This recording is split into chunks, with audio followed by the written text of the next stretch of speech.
नमस्ते दोस्तों। तो मैं आज से आप सबके बीच हर हफ्ते एक बोध कथा आपके सामने रखूँगा और ये बोध कथाएँ हैं महात्मा आनंद स्वामी सरस्वती जी की। तो मतलब उन्होंने ये कहीं कथाएँ तो हमारे इतिहास से, हमारे जो आर्ट्स ग्रंथ हैं महाभारत रामायण आदि, उनकी जो घटनाएँ हैं वो हैं, लेकिन इनका जो प्रवचन किया है वो महात्मा आनंद स्वामी जी ने किया है। तो पहली कथा का शीर्षक है विचार शक्ति। महाभारत का युद्ध होने वाला था। विपक्षी सेनाएं एक दूसरे के समक्ष खड़ी थीं। पांडवों का सबसे बड़ा योद्धा था अर्जुन। स्वयं भगवान कृष्ण उसका रथ चला रहे थे। अर्जुन ने कहा, महाराज, मेरे रथ को दोनों सेनाओं के बीच में ले चलिए, जिससे मैं दोनों ओर की शक्तियां को देख सकूं। श्री कृष्ण ने ऐसा ही किया। अर्जुन ने दोनों ओर की योद्धाओं को देखा तो एक विचार उनके मन में उत्पन्न हुआ। दोनों ओर उसके भाई थे, संबंधी थे, मित्र और नाती थे। तुरंत विचार आया कि इनको मारकर राज्य मिल भी गया तो क्या करूँगा। उसी वक्त कवच आती उतारकर तीर और तलवार फेंक दी। रथ से उतरकर परे जाकर खड़े हो गए। भगवान ने पीछे देखा तो अर्जुन नहीं। आश्चर्य से इधर उधर देखा तो अर्जुन रथ से दूर खड़ा था। भगवान कृष्ण ने उसके पास जाकर कहा, अर्जुन, तुझे क्या हुआ? अर्जुन ने अपने हृदय का भाव बताया तो श्री कृष्ण ने कहा, अरे कायर, क्षत्रिय होकर यह कायरों जैसा विचार तेरे हृदय में क्यों आया? परंतु अर्जुन माना नहीं। बोला, मित्र, मैंने सोच लिया है, मैं लड़ूंगा नहीं।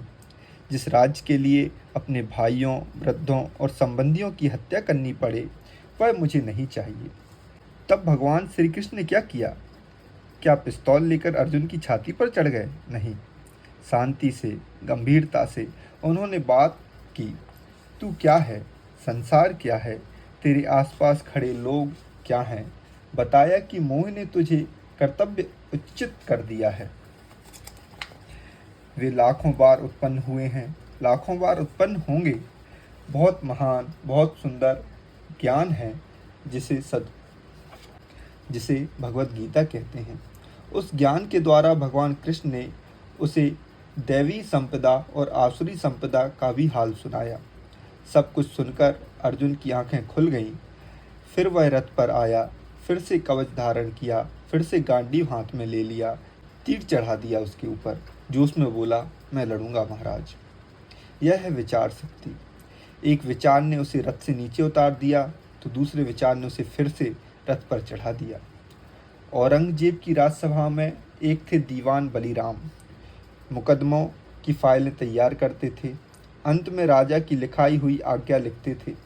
आज्ञा पर उनके हस्ताक्षर करा लेते थे। प्रतिदिन राजसभा में आकर राजा को नमस्कार करते। नियम यह था कि जब तक राजा नमस्कार करने वाले की ओर देखकर उसे बैठने का संकेत न कर दे, तब तक वह बैठता ही नहीं था, खड़ा रहता था। एक दिन बलीराम आए, नमस्कार किया। राजा ने उन्हें देखा नहीं। वह पर्याप्त समय तक खड़े रहे। मन में विचार आया कि यह क्या। तब वे राजसभा से चले आए और अभियोगों की फाइलें वहीं रख आए। घर आकर उन्होंने मुनादी करने वाले को बुलाया और कहा, सारे नगर में घोषणा कर दो कि बलीराम ने अपने घर की प्रत्येक वस्तु, समस्त संपत्ति दान कर दी है। जिसको जिस वस्तु की आवश्यकता हो आकर ले जाए। घोषणा करने वाले नगर में घोषणा करने लगे। बलीराम स्वयं घर से उठकर जमुना के किनारे चले गए, रेत में जाकर लेट गए। उधर दरबार में थोड़ी देर पश्चात राजा ने राजसभा को आरंभ करने के लिए दृष्टि उठाई। सब लोग उपस्थित थे पर बलीराम नहीं था। राजा ने पूछा, बलीराम कहाँ है? दूसरों ने बताया, महाराज, वह आया था, आपको नमस्कार किया, खड़ा रहा, आपने देखा नहीं, इसलिए फाइलें रखकर चला गया। राजा ने कहा, जाओ उसे बुलाकर लाओ। बुलाने वाले गए तो देखा बलीराम के घर पर भीड़ लगी है। बलीराम है नहीं। पूछा तो पता लगा कि बलराम ने अपना सब कुछ दान कर दिया है। तुम्हें भी किसी वस्तु की आवश्यकता हो तो उठाकर ले जाओ। राजा के दूत ने लौटकर यह समाचार सुनाया और यह भी कहा कि बलराम जमुना के रेत पर टांग पर टांग रखे लेटे हैं, आते नहीं। राजा ने कहा, उसे जाकर कहो कि महाराज बुलाते हैं। बलीराम ने यह आज्ञा सुनी तो बोले, महाराज को कहो कि बुलाते रहें, हम नहीं आ सकते। राजा को पहले क्रोध आया, फिर हंस पड़े, स्वयं चल दिए उस ओर जहाँ बलीराम लेटा था। उसके पास पहुँच गए, बलीराम उठा नहीं। राजा ने पूछा, बलीराम, ये पाँव कब से फैलाए? बलीराम ने कहा, जब से हाथ समेट लिए महाराज।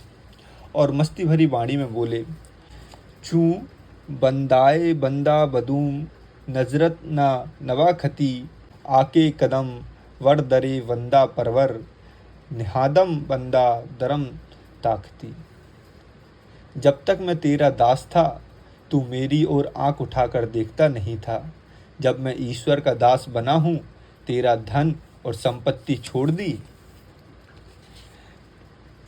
तो तू स्वयं चलकर मेरे पास आ गया।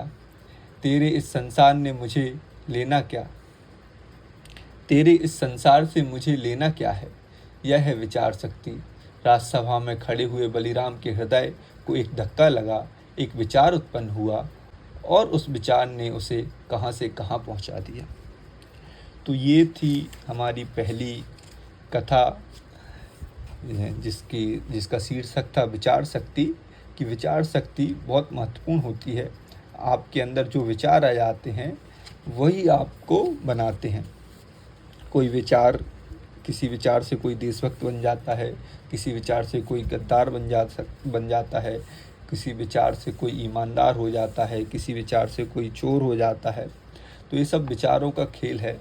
इसलिए पवित्र विचार हमारे मन में रहें, इसकी हमें आशा करनी चाहिए और इसके लिए हमें अच्छी पुस्तकों का, अच्छे लोगों का संगत करनी चाहिए और दूसरे लोगों के मन में भी पवित्र विचार रहें, इसलिए उन तक पवित्र विचार पहुंचाने का काम करना चाहिए। इसलिए अगर आपको ये अच्छी लगी हो ये कहानी, तो इस वीडियो को आप शेयर करिए, इससे कि ये विचार लोगों तक पहुँचे। ओम नमस्ते।